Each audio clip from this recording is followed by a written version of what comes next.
Okay, time check. What time? It is 4:22, Mama.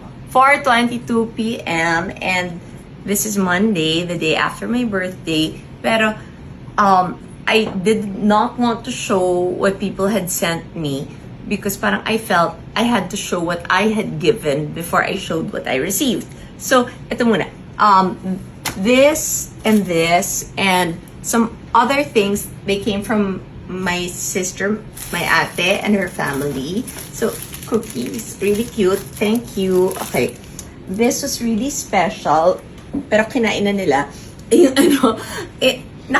individualized na mga hearts. Okay. Na inside a big heart. And that came with flowers. The flowers are there. Yun. That came from Boy Abunda and Bong Quintana. And I was really so touched because it's really such a nice idea. It was so awesome. Okay. And then I got flowers. And this is from my, I think, parang I'm trying my best na yung mga hindi naman in public office or those that I would prefer not to name. I have all the cards. I will thank them. Actually, iba na thing. Actually, halos lahat na thank you ko na. And, yeah, these are just some. So, but it's really cute kasi this one, heart-shaped na acrylic. Ito, heart-shaped na. These are the ones that will last, I think, preserved. This one, Erich brought herself. And then, wait, sandali. This, help me remember. Okay. May pinadala, I know, si VP Lenny. Tapos, this is from Kong Len Alonte. Tapos,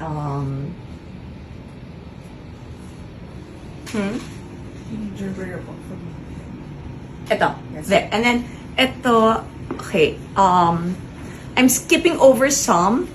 Okay. And, I mean no offense. But, this is, ito, I know came from Lady's Choice.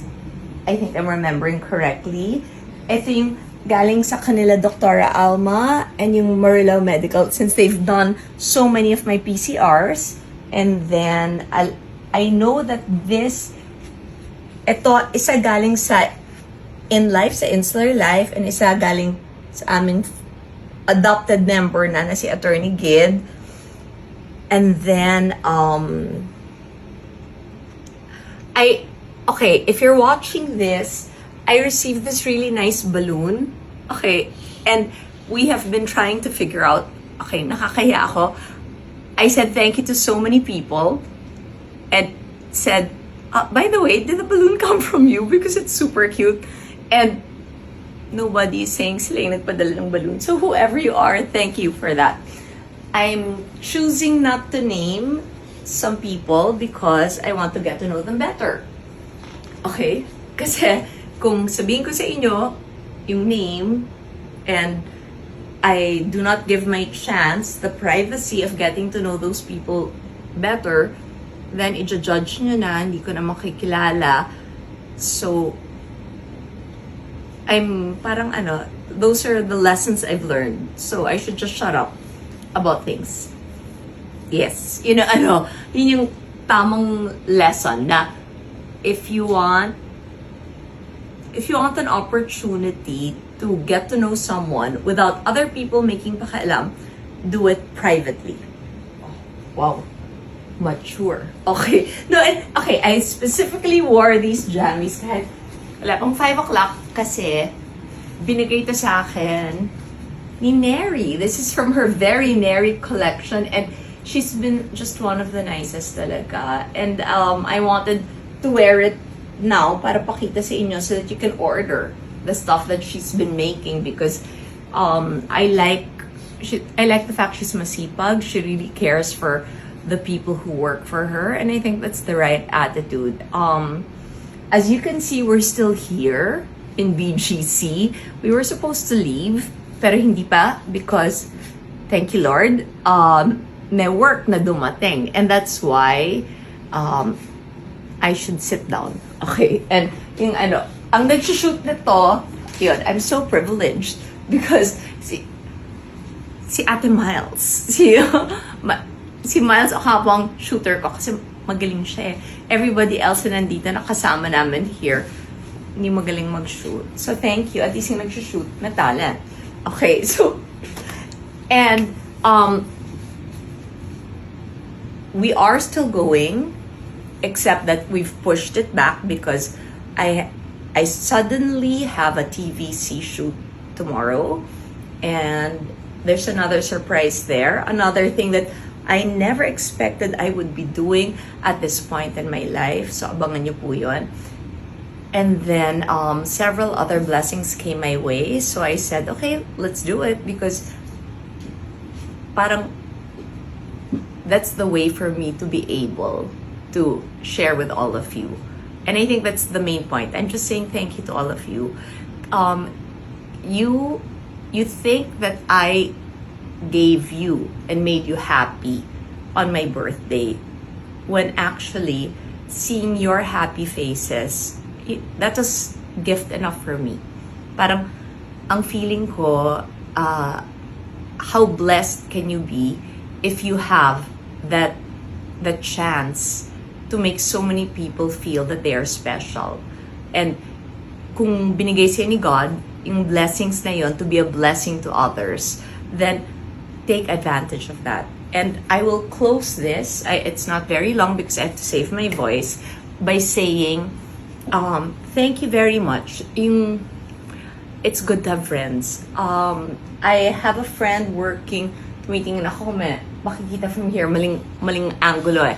Okay, I have a friend who works for, papangalanan ako, Globe, saw my post and reached out to the head of Facebook Philippines, and then gave me the email. I emailed him, and he actually immediately replied on a Sunday, and then he connected me with someone in charge of dealing with people like me na mga verified and yung mga may followers and who are active in posting on Facebook. And then after that, normally the process would have taken about 4 days to 6 days, but they made it happen. And I just want to say thank you. Thank you to Anna of Facebook. Thank you to all the engineers na nagtrabaho to make it possible, because I really wanted you guys to see na kinareer ng mga nagtatrabaho for me and who live with me na halughugin. As in literal na all I said was I want representation. Gusto ko na as many provinces and cities as you can find, sila dapat ang manalo. Because I wanted to share with as many Filipinos and as many people from as many places as possible, para maramdaman ninyo that I am just so grateful for all the blessings that you continue to give me and my children. And I just wanted you all to know na it would not have been possible kung hindi talaga nagtulong-tulong ang lahat. Na some would think na nawalan lang ng naging big deal na, yeah, it was a big deal to me because of the effort that my people put into it. Kasi alam ko na napadala na namin. They already had the money. 75 people already had the 5,000 pesos each. I had the thank you videos, but I did not watch any of them that was edited for me. I wanted to watch it kasabay ninyo. So it was only when I had posted it that I had watched it. And I just felt so good. And yun, sabay-sabay tayong maghintay. And it feels good na in that sense, naging equal tayong lahat.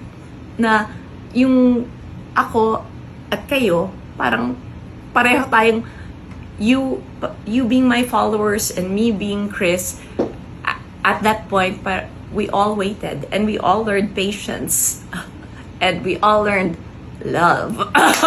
Oh, and yet, and yung pain, kalimutan na because anyway, lumilipas din yan. So, again, I just want to say thank you and thank you very, very much in advance.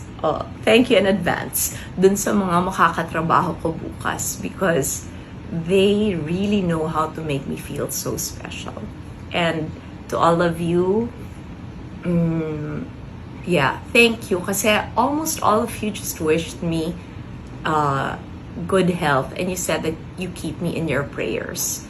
So, ang swerte ko na ang dami niyong nagdadasal for me. I love you. Bye.